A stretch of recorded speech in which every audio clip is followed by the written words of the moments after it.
Okay, so most of this excavator has been rebuilt, but they didn't replace everything on it. And one of the things they didn't replace actually was leaking, and that's the lower radiator hose down in there. You can just see the top of it right here, where my finger is. So I'm going to have to replace that. Now they're going to reimburse me for it, but they're way out in Oregon. So I understand I'm going to have to take the radiator out. Doesn't look like it'll be too hard, but it definitely won't make for an interesting video because you really won't be able to see too much. But I'll show you once I get the radiator out, the hose on it and everything. And then I'll have to try to find a hose that's going to work for it. If we order one from Kamatsu, it could be quite a while to get in. So I'm going to pull it out and see if I can match it up with something. Okay, so I have the radiator out. It's getting a little dark here. Hopefully you can see. So the radiator's out. If you look on the hose here, you can see that big blowout there. Let me see if I can show you a little better. Right there, see that big tear in it? So I'll take this off, see if I can't match it up somewhere. And we'll put the new one on and put it back together. Little tiny radiator, but then again, it's only a 3-cylinder, but it produces quite a bit of power. A very reliable diesel. Okay, so the curved hose is the original one with the hole in it, and I could not find one shaped like that, although I went to 3 or 4 auto parts stores, and they actually even let me go in the back and try to look for myself as well. But I did find this flex hose that I'm going to try to use temporarily, because obviously to order this hose for, I believe it's like around a 1990 or so excavator is going to take a little while to get here. So we'll try to put this one on here.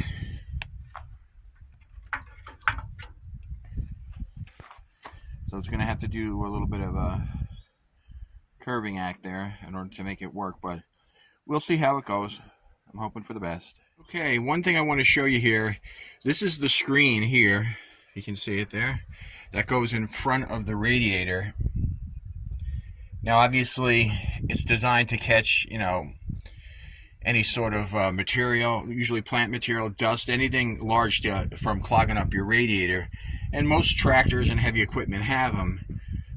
You take them out and clean them. Now, this one, the way it was designed, if you see here, you have to remove the bolt completely in 4 spots in order to change it. And when you loosen those bolts, you also loosen the radiator.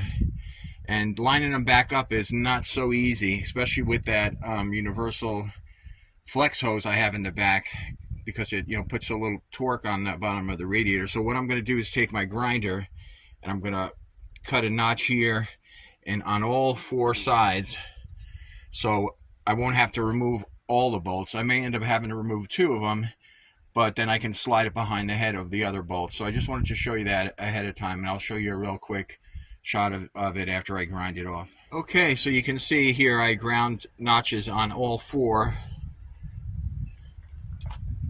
of the holes here.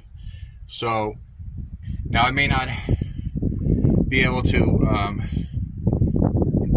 slide it behind all 4 bolts, but definitely be able to slide it behind 2, and that'll keep the radiator in place enough to where it'll be easier to clean. And if it's easier to clean, that means I'll be doing it more often.